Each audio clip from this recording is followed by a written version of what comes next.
بسم اللہ الرحمن الرحیم۔ السلام علیکم۔ حضرت عائشہ رضی اللہ تعالیٰ عنہ سے مروی ہے کہ حضور اکرم صلی اللہ علیہ وآلہ وسلم حضرت خدیجہ رضی اللہ تعالیٰ عنہ کو کثرت سے یاد کرتے اور ان کے درجات بلند کرنے کے لیے اللہ تعالیٰ سے ہمیشہ دعا کیا کرتے تھے۔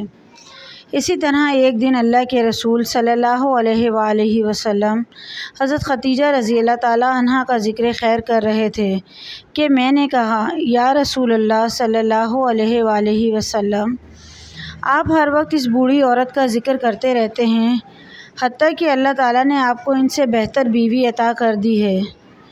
یہ بات سن کر نبی اکرم صلی اللہ علیہ وآلہ وسلم کا چہرہ مبارک سرخ ہو گیا اور مجھے پتہ چل گیا کہ نبی کریم صلی اللہ علیہ وآلہ وسلم کو میری یہ بات ناگوار گزری ہے۔ تو حضرت عائشہ رضی اللہ تعالیٰ عنہ یوں عرض گزار ہوئیں، اے اللہ کے رسول، ناراض مت ہوں، مجھ سے غلطی ہو گئی، مجھے معاف کر دیجئے، میں کبھی اس طرح بات نہیں کروں گی۔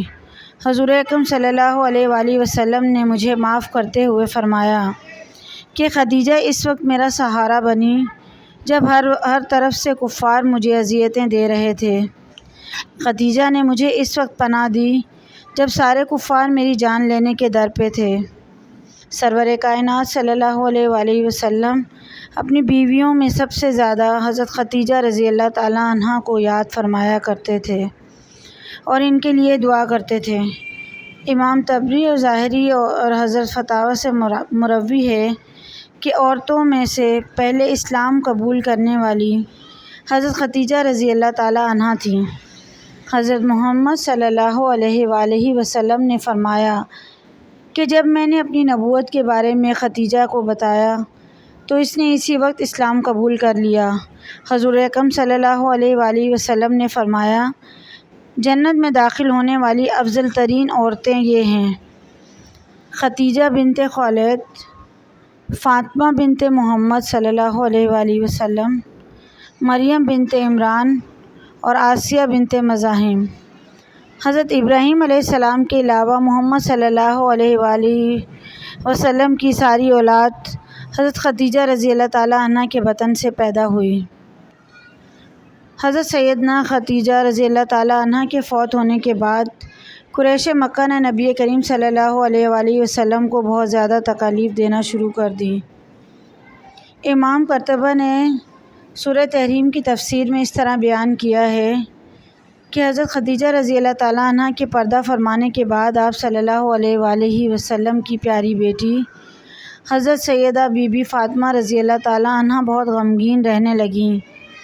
تو ایک دفعہ حضرت سیدہ فاطمہ نے اپنے والد محترم حضرت محمد صلی اللہ علیہ وآلہ وسلم سے یوں فرمایا، اے ابا جان، آپ حضرت جبرائیل علیہ السلام کو پیغام دیں اور میری والدہ محترمہ حضرت خدیجہ رضی اللہ تعالیٰ عنہ کے بارے میں دریافت کریں۔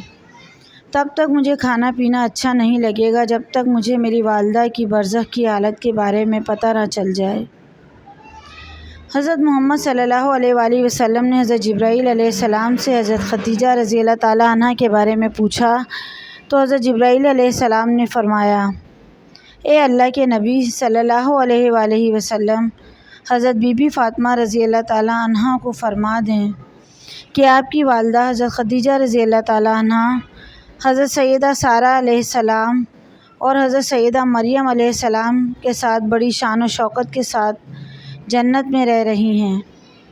جب نبی کریم صلی اللہ علیہ وآلہ وسلم شب معراج کو جنت کی سیر کے لیے گئے تو آپ صلی اللہ علیہ وآلہ وسلم نے وہاں ایک خوبصورت اور بہت بڑا محل دیکھا جس میں ایسی چیزوں کو رکھا گیا تھا جو کبھی کسی نے نہ دیکھی تھیں اور نہ سنی اور نہ سوچی تھیں۔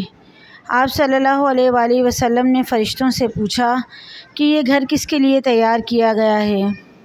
فرشتوں نے جواب دیا، اللہ کے نبی صلی اللہ علیہ وآلہ وسلم، یہ حضرت خدیجہ رضی اللہ تعالیٰ عنہ کے لیے اللہ تعالیٰ نے تعمیر کروایا ہے۔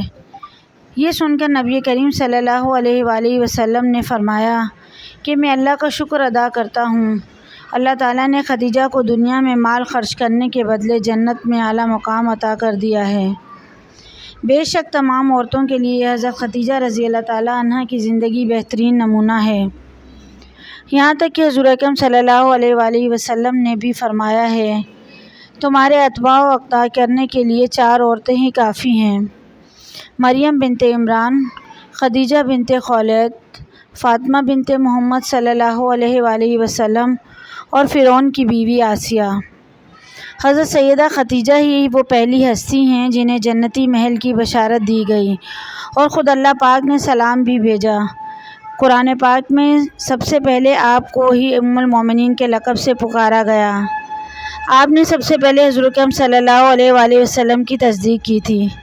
ایسی ہی اور اسلامی ویڈیوز اور اسٹوریز کے لیے ہمارے چینل کو سبسکرائب کریں۔